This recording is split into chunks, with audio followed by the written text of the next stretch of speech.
इसके बाद जो समझने की बात है कि as per the syllabus release by CBSE in the session 2023-24 salt analysis में जो है 14 कैटायन आपको कैटायन डिटेक्ट करने की प्रैक्टिस करनी है और 12 एनायन डिटेक्ट करने की प्रैक्टिस करनी है।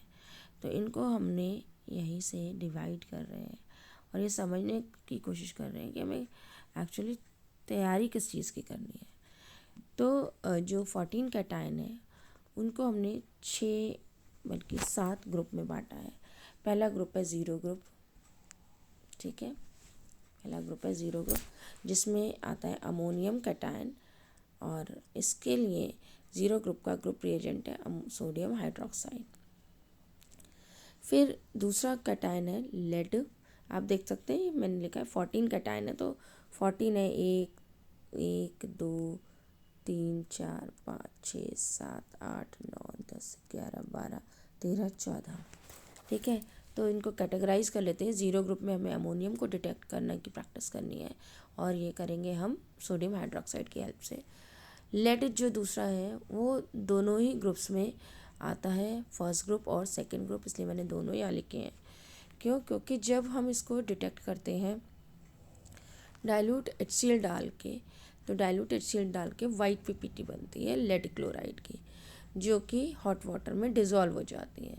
तो कई बार ऐसा होता है कि वो PPT आने के बाद भी वो डिज़ोल्व हो जाती है और नेक्स्ट ग्रुप के फिल्ट्रेट में चले जाती हैं। तो नेक्स्ट ग्रुप कौन सा है? Second group. तो सेकेंड ग्रुप में भी कॉपर, आर्सेनिक, इसके अलावा लेड को भी हम आइडेंटिफाई कर सकते हैं, ठीक है। तो सेकेंड ग्रुप का जो ग्रुप रिएजेंट है वो है H2S, लेकिन प्रेजेंस किसकी होनी चाहिए? डाइल्यूट HCl की। तो यहाँ ये समझना है कि डाइल्यूट HCl वही वाला है जो हमने ग्रुप 1 में डाला था। फिर थर्ड ग्रुप में आपको 2 बेसिक रेडिकल्स हैं जो आपको प्रैक्टिस के लिए दिए गए हैं CBSE ने। तो ये है एल्यूमिनियम आयन और फेरिक आयन और इसके लिए ग्रुप रिएजेंट है अमोनियम हाइड्रोक्साइड, लेकिन प्रेजेंस किसकी चाहिए? अमोनियम क्लोराइड की। इसका मतलब यह हुआ कि पहले टेस्ट ट्यूब में हम पिंच ऑफ अमोनियम क्लोराइड डालेंगे, ठीक है, उसके बाद ही अमोनियम हाइड्रोक्साइड डालेंगे, क्योंकि प्रेजेंस अमोनियम क्लोराइड की ज़रूरी है, इसलिए पहले अमोनियम क्लोराइड पड़ेगा फिर अमोनियम हाइड्रोक्साइड पड़ेगा। फिर थर्ड ग्रुप के बाद जो फोर्थ ग्रुप में रेडिकल्स हैं वो 4 रेडिकल्स हैं जो हमें एज पर सिलेबस है मैंगनीज, निकल, जिंक एंड कोबाल्ट। और इसके लिए क्या है? रिएजेंट है H2S gas in basic medium.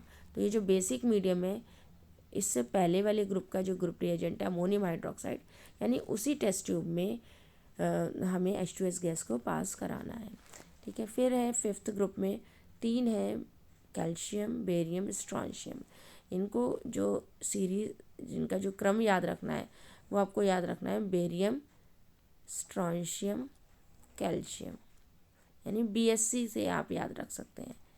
BSc क्रम याद रखने की ज़रूरत इसलिए है क्योंकि इस ग्रुप में हम इसी सीक्वेंस में रेडिकल्स को डिटेक्ट करते हैं, ठीक है। तो इस ग्रुप का जो ग्रुप रिएजेंट है वो अमोनियम कार्बोनेट है, अमोनियम कार्बोनेट, और ये अमोनियम क्लोराइड और अमोनियम हाइड्रोक्साइड की प्रेजेंस में डाला जाता है। इसका भी अर्थ यही हुआ कि जो प्रीवियस टेस्ट ट्यूब में हम डाल चुके हैं अमोनियम हाइड्रोक्साइड, अमोनियम क्लोराइड, और उसके बाद हमने फोर्थ ग्रुप में H2S डाला है, तो पहले H2S को हम बॉयल ऑफ कर देंगे और उसके बाद अमोनियम कार्बोनेट उसी टेस्ट ट्यूब में डाल देंगे।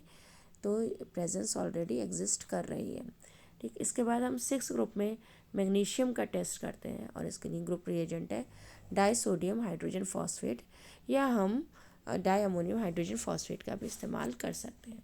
तो ये तो बात रही कैटायंस की।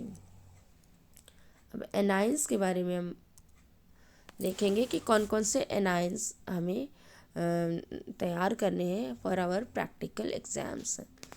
तो एनायंस जो हैं वो हैं 12 एनायंस हैं, जिसमें 3 कैटेगरी हमने बनाई है कि वो कैटेगरी जो कि डाइल्यूट H2SO4 से हम आइडेंटिफाई करते हैं, दूसरी कैटेगरी हम कॉन्सेंट्रेटेड H2SO4 से आइडेंटिफाई करते हैं, और तीसरी जो है वो इंडिपेंडेंट कैटेगरी है जिसमें 2 रेडिकल हैं, sulphate and oxalate, sulphate and phosphate. ठीक है, ये है सल्फेट एंड फॉस्फेट। तो पहले ये दो देख लीजिए क्या है करना। हमें सॉल्ट एनालिसिस में एनायन का डिटेक्शन हमें इसी सीक्वेंस में करना है कि पहले हम डाइल्यूट H2SO4 डालेंगे।